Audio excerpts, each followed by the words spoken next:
Great morning to all. Beta, today we discuss second part of sound chapter. So our topic is how sound travels. तो आज हम इसको discuss करने जा रहे हैं कि साउंड किस तरह से ट्रैवल्स होगा और साउंड के करैक्टरिस्टिक्स क्या क्या होते हैं। आइए बेटा देखते हैं। Sound does not travel in vacuum, क्योंकि जो साउंड है वो वैक्यूम में ट्रैवल नहीं होता। साउंड को पास होने के लिए मटेरियल मीडियम की नीड है। That's why sound waves are called mechanical waves. तो आपको फर्स्ट लाइन यहाँ दिखी है, sound does not travel in vacuum. अब वैक्यूम वो प्लेस है जहाँ पर एयर प्रेजेंट नहीं होती। सो हमने क्या लिखा है यहाँ पे, sound does not travel in vacuum. Vacuum is that place where air is not present. अब या तो साउंड एयर में पास होगा या फिर साउंड सॉलिड मीडियम में या फिर लिक्विड मीडियम में। Vacuum is that place where medium is not present. That's why we call that sound waves does not travel in vacuum, because sound waves are mechanical waves and mechanical waves are those which needs a material medium to propagate. Mechanical waves वो होती हैं जिन्हें पास होने के लिए किसी material medium की requirement होगी, या तो वो मटेरियल मीडियम सॉलिड होगा, लिक्विड होगा या फिर गैस। सो यही लाइन लिखी है यहाँ पे, sound needs a material medium like solid, liquid और gas to travel and be heard. अगर आप साउंड को सुनना चाहते हैं या साउंड को ट्रैवल करवाना है, उसके लिए या तो आपको सॉलिड मीडियम चाहिए, लिक्विड मीडियम या फिर gaseous medium. Therefore sound waves are called mechanical waves. तो आपका क्वेश्चन ये बनता है कि why sound waves are called mechanical waves, because sound waves need a material medium to propagate, either this medium be solid, liquid और gas।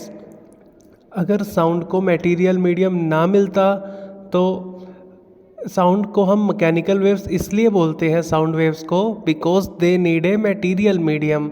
और जौन सी waves बिना मटेरियल मीडियम के पास हो सकती हैं उनको हम मैकेनिकल वेव्स नहीं कहते। जैसे कि आप जानते हो light waves, they does not need any material medium.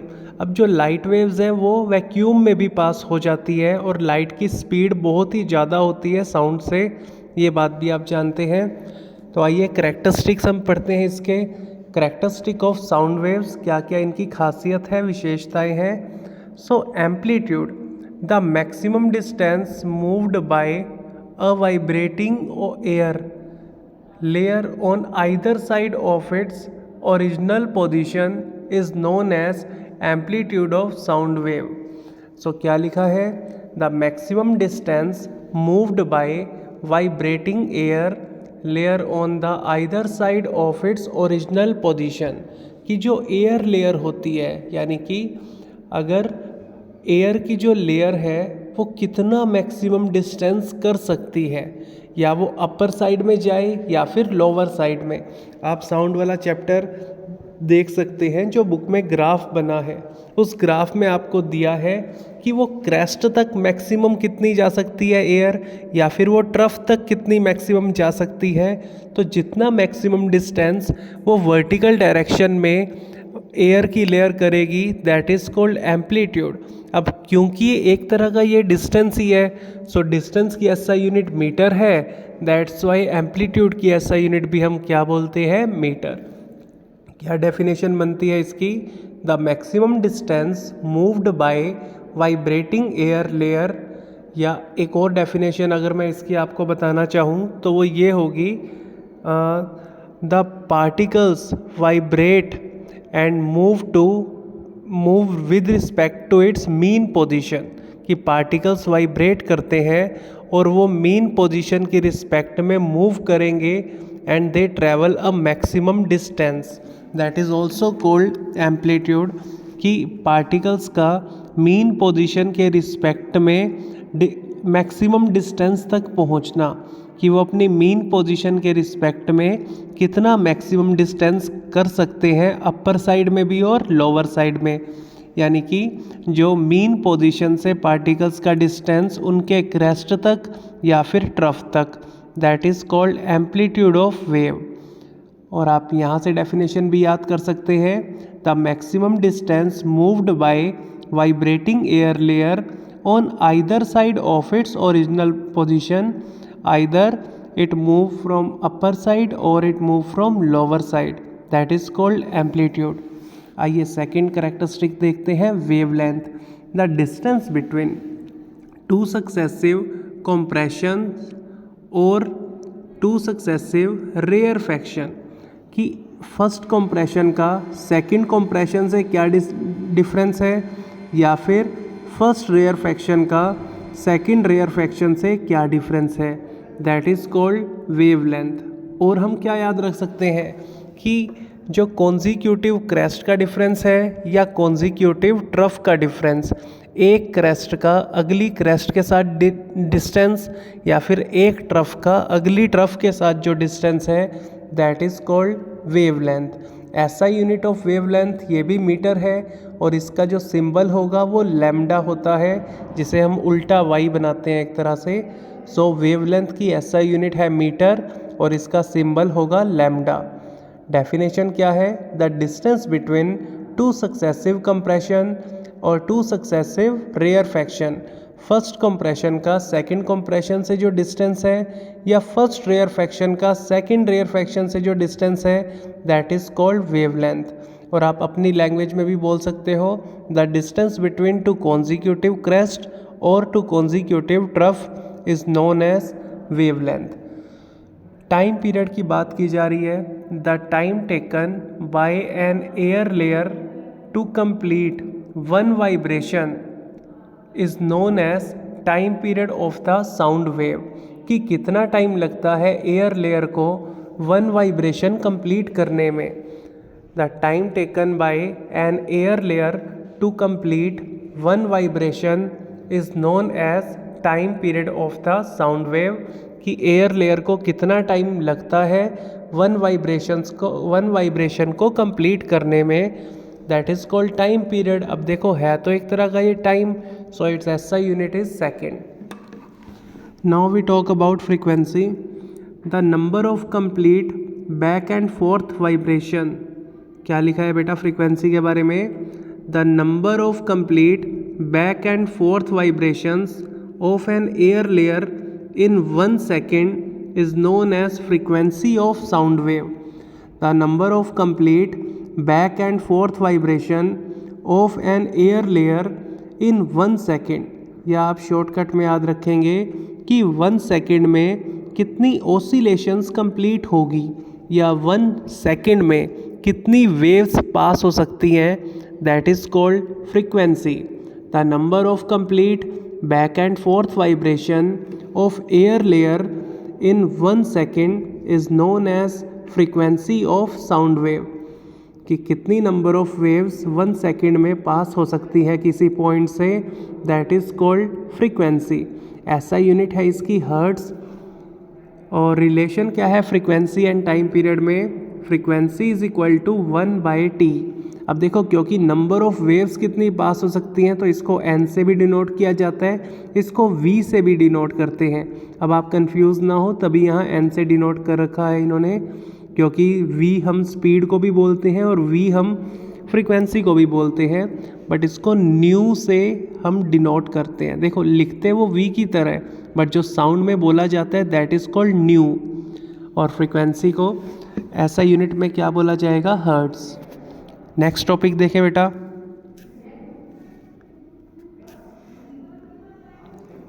अब हम बात कर रहे हैं speed of sound.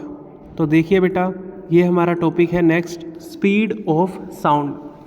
The rate at which sound travel in a given medium is called speed of sound, कि कोई भी साउंड की वेव किस रेट से ट्रैवल करती है किसी भी मीडियम में, that is called its speed. The rate at which sound travels in a given medium, किस रेट से कोई भी साउंड की वेव किसी मीडियम से पास करती है, उसी को उस साउंड की क्या बोला जाता है, speed. The rate at which sound travels in a given medium is called its speed. The speed of sound depends on the nature of material or through which it travels.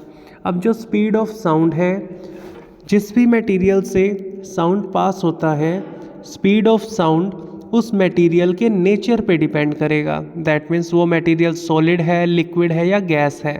तो आपको ये remind रखना है कि in solid speed of sound is maximum, in liquid speed of sound is low, and in gases speed of sound is lowest. So in general sound travels slowest in gases, faster in liquid and fastest in solids. सबसे कम है speed of sound gas में, उससे ज़्यादा है liquid में, और सबसे ज़्यादा है स्पीड ऑफ साउंड सॉलिड में. देखो एग्जाम्पल आपके सामने है. Speed of sound in air is 344 metre per second at room temperature. Speed of sound in water is 1500 metre per second, and speed of sound in iron is 5130 metre per second. तो सबसे कम air में है speed of sound 344, और उससे ज़्यादा है water में 1500, और सबसे ज़्यादा है आयरन में 5130 मीटर पर सेकेंड. ये तो इन तीनों में कंपैरिजन में आपको एग्जांपल दिया है, बट एल्यूमिनियम ऐसा मेटल है जिसमें स्पीड ऑफ साउंड सबसे मैक्सिमम दी गई है आपको. तो अगर आप एक गिवन टेम्परेचर की बात करें तो एक गिवन टेम्परेचर पे स्पीड ऑफ साउंड इस तरह से चेंज होगी. अगर आप टेम्परेचर चेंज करेंगे तो स्पीड ऑफ साउंड इंक्रीज़ हो जाती है ऑब्जेक्ट की. जैसे यहाँ मैंने आपको एग्जांपल दिया है 20 डिग्री सेल्सियस पे स्पीड ऑफ साउंड जो एयर में है that is 344 metre per second. But अगर आप स्पीड ऑफ साउंड एयर में 0 डिग्री सेल्सियस पे मेज़र करेंगे तो वो 330 के अराउंड जाती है. टेम्परेचर कम होने से साउंड की स्पीड कम होगी. आगे देखो आपको क्या दिया है. The speed of sound depends on the temperature of medium. Speed of sound in air at 0 degree Celsius is 332 meter per second, and at 20 degree Celsius it is 344 meter per second. अगर temperature कम है तो speed of sound भी कम है, temperature increase होगा तो speed of sound भी increase होती है. That means speed of sound is directly proportional to temperature. देखें आगे. The speed of sound depends on the humidity of air. Speed of sound also depends in humidity of air. Speed of sound in dry air is less but more in. तो बेटा एक ये interesting topic है आपका, ये line आप ध्यान से पढ़ें. Speed of sound depends on the humidity of air also. Speed of sound in dry air is less but more in humid air. एक बात आपको याद रखनी है, ड्राई एयर में साउंड की स्पीड कम होती है और ह्यूमिड एयर में साउंड की स्पीड ज़्यादा होती है. अब आप इसका रीज़न समझिए ऐसा क्यों होता है. ड्राई एयर थोड़ी सी हैवी है as compare to humid air, because आपको पता है ह्यूमिड एयर में वाटर वेपर्स का कंटेंट ज़्यादा होता है, और वाटर वेपर्स का वेट कम होने के कारण ह्यूमिड एयर का वेट कम हो जाएगा. बट ड्राई एयर में एयर का वेट ज़्यादा होता है. तो याद रखना जितना कम होगा एयर का वेट उसमें साउंड की स्पीड उतनी ज़्यादा होगी.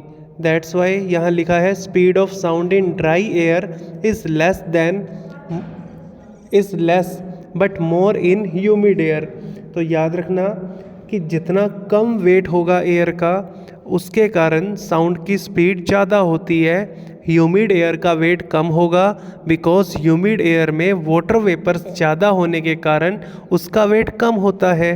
बिकॉज वाटर वेपर्स का वेट कम है, दैट्स वाई ह्यूमिड एयर का वेट भी उसमें कम हो जाता है और उसमें साउंड की स्पीड ज़्यादा हो जाती है. देखें आगे.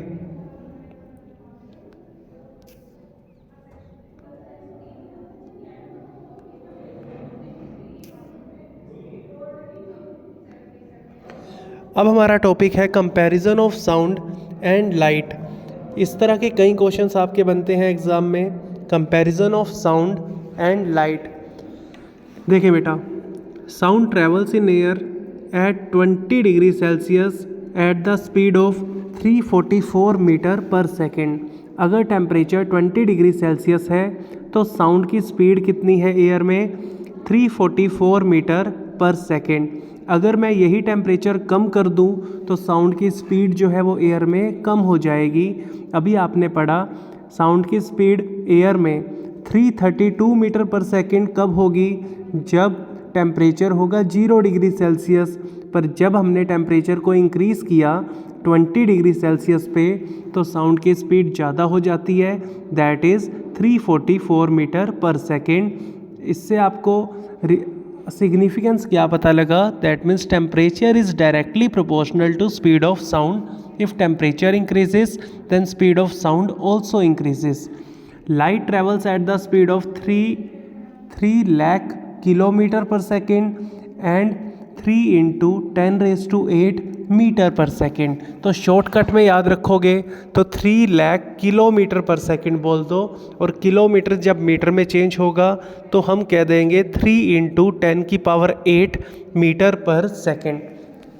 एग्ज़ाम्पल देखिए, बहुत सारे आपके डेली लाइफ के एग्ज़ाम्पल है जहां आप खुद पता करते हो कि साउंड की स्पीड कम है as compare to speed of light.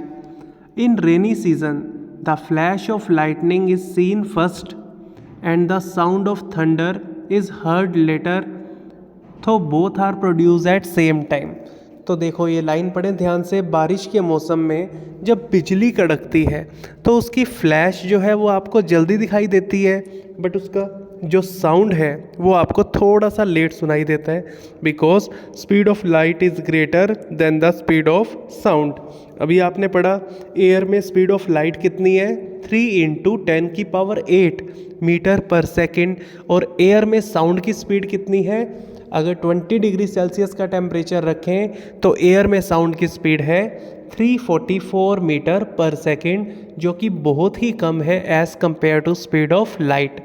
So we heard the sound of thunder later but we see the flash of thunder is early. देखो आपको और क्या दिया है?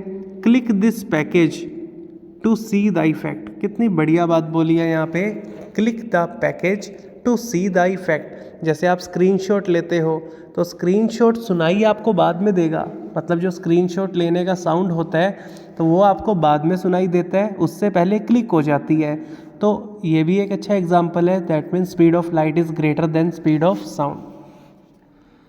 In the game of cricket, the ball is seen to hit the bat first and the sound of hitting heard a little later. जब आप cricket खेलते हो तो बॉल बैट को हिट करती हुई तो पहले दिखाई देगी, बट उसके हिट होने का साउंड हमें बाद में सुनाई देता है। तो ये भी किसका एग्जाम्पल है? Speed of light is greater than speed of sound. That means you heard the hitting sound of ball later but you see the hitting ball from bat firstly। तो देखो क्या लिखा है, in the game of cricket the ball is seen to hit the bat first and sound of hitting is heard a little later. Sound जो है उसके hit होने का वो थोड़ा सा लेट सुनाई देगा, बट बॉल बैट को हिट करती हुई पहले दिखाई देती है आपको। If a gun is fired from a distance we see the flash of gun first and the sound of gun shot is heard a little later. कि जब हम गन से बुलेट को फायर करते हैं तो हमें बुलेट की फ्लैश तो हमें पहले दिखाई देती है, दैट मीन्स बुलेट पहले निकल जाएगी फिर उसका साउंड आपको बाद में सुनाई देगा। तो मतलब बहुत ही कम टाइम लगता है साउंड ऑफ स्पीड और sound of light speed of light के कंपैरिजन में। तो आप ये याद रखना कि जब हम गन को फायर किया जाता है बुलेट से, मतलब बुलेट को फायर किया जाता है गन में से, so if a gun is fired from a distance, अगर आप कुछ डिस्टेंस से गन को फायर करते हैं, we see the flash of gun first, तो हम गन में फ्लैश जो बुलेट निकलने का फ्लैश है वो पहले दिखाई देता है, and the sound of gun shot is heard a little letter, पर उस गन शॉट का जो साउंड है वो आपको थोड़ा सा बाद में सुनाई देगा। और देखिए example, in villages when cloth are washed by beating them on the stone the cloth hitting the stone is seen first and sound of hitting is heard a little later. कि जब हम कपड़े धोते हैं किसी स्टोन पर मारते हुए तो आपको ये दिखाई देता है कि दैट मीन्स आप स्टोन पे तो उसको बीट कर रहे हो जिस टाइम पे, उसके बाद आपको बीट करने का साउंड सुनाई देता है। तो आपको एक अच्छा एग्जाम्पल मिला यहाँ पे कि हम अगर कपड़े को किसी बड़े पत्थर पर मार पीट कर धो रहे हैं तो उस केस में हम उसको बीट तो पहले करते हैं बट उसका साउंड हमें थोड़ा सा बाद में सुनाई देता है। तो ये भी एक एग्जाम्पल है, speed of light is greater than speed of sound.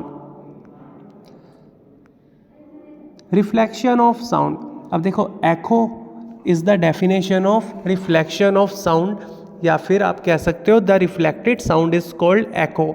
जैसे आपने रिफ्लेक्शन ऑफ लाइट पढ़ा था, the bouncing back of light from any surface is called reflection of light, ऐसे ही the bouncing back of sound from a surface is called reflection of sound. So देखो same properties है। अब आपने laws of reflection light के पढ़े हैं, the incident रे and the emergent, the angle of incidence and angle of emergence is always equal and also the angle of incidence is equal to the angle of reflection।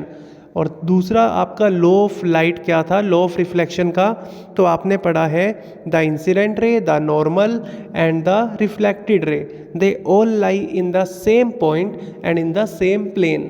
कि जो incident ray है, reflected ray है, और आपकी incident ray, reflected ray and normal, they all lie in the same point in the same plane. तो ये बात आपको याद रखनी है।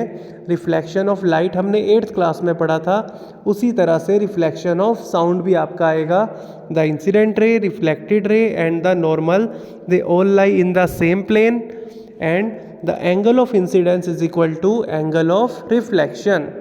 इसी तरह से देखें, like light sound gets reflected and obeys the law of reflection. कि लाइट की तरह जो साउंड है वो भी रिफ्लेक्ट करेगा और लॉज ऑफ रिफ्लेक्शन को फॉलो करता है। लास्ट टॉपिक है आज का हमारा रिवर्बिरेशन। तो देखें अभी आपने पढ़ा रिफ्लेक्शन ऑफ साउंड को क्या बोला जाता है, एको। थोड़ा सा चेंज है, दैट इसमें आता है multiple reflection of sound is called reverberation. That means अगर साउंड कई जगह से रिफ्लेक्ट हो रहा है, बाउंस बैक हो रहा है, we talk about the auditorium and conference hall where multiple reflection of sound take place. आप एक बड़े कॉन्फ्रेंस हॉल की बात करें या फिर किसी ऑडिटोरियम की बात करें जहाँ की वॉल्स से साउंड लगातार बाउंस बैक होता है, रिफ्लेक्ट होता है, तो वहाँ साउंड का रिफ्लेक्शन बार बार होना, that is called reverberation. So देखें एग्जाम्पल इसका, पहले तो डेफिनेशन पढ़ी जाए। The repeated reflection that result in this persistence of sound is called reverberation. कि कॉन्टीन्यूस साउंड का रिफ्लेक्शन होना, साउंड का बाउंस बैक होना वॉल्स से, जिसके कारण वो साउंड बार बार वहाँ परसिस्ट करेगा, प्रेजेंट रहेगा, that is called reverberation. A sound created in a big hole will persist by repeated reflection from the walls until is reduced to a value where it is no longer audible। यानी कि वो sound तब तक उन walls से bounce back होता रहता है जब तक वो साउंड सुनना बंद ना हो जाए। लगातार उसमें मल्टीपल रिफ्लेक्शन होता रहता है साउंड में, किसी भी एक बड़े हॉल में या फिर ऑडिटोरियम के केस में। इन एन ऑडिटोरियम और big hall excessive reverberation is highly undesirable. कि जो जब बहुत ज़्यादा रिवर्बिरेशन हो जाए वो अनडिज़ायरेबल है, दैट मीन्स वो हमारे लिए हार्मफुल भी हो सकता है, उससे आपको हेडेक वगैरह हो सकते हैं, ठीक है। और देखें टू रिड्यूस रिवर्बिरेशन, आप चाहते हैं साउंड की रिपीटेंस कम हो, मतलब रिवर्बिरेशन कम से कम हो, साउंड का रिफ्लेक्शन कम से कम हो। साउंड के रिफ्लेक्शन का मतलब है साउंड का बार बार रिपीट होना। अगर आप रिवर्बिरेशन को कम करना चाहते हैं, the roof and walls of the auditorium are generally cover with sound absorbent material. तो आपको रूफ को या जो उसकी वॉल्स होती हैं ऑडिटोरियम की, उसको किसी ऐसे मटेरियल से कवर करो जिसमें साउंड एब्जॉर्ब करने की कैपेसिटी ज़्यादा है। That's why we can use curtains there and we can use fibre board, rough plaster और draperies. The seat material are also selected on the basis of sound absorbing material. अब जैसे आप किसी cinema hall में जाते हो, आप वहाँ की सीट्स देखना, उस पर भी एक कपड़ा लगाया जाता है। दैट मीन्स उसमें भी साउंड एब्जॉर्ब करने की कैपेसिटी ज़्यादा है। तो किसी कॉन्फ्रेंस हॉल का या सिनेमा हॉल का जितना ज़्यादा साउंड एब्जॉर्ब होगा उतना साउंड रिपीट कम होगा और हर एक पर्सन तक वो साउंड आराम से पहुंच पाएगा। सो यहाँ आपका टॉपिक ख़त्म होता है। बाकी चैप्टर डिस्कस करेंगे थर्ड पार्ट में बेटा। Thank you and have a nice day.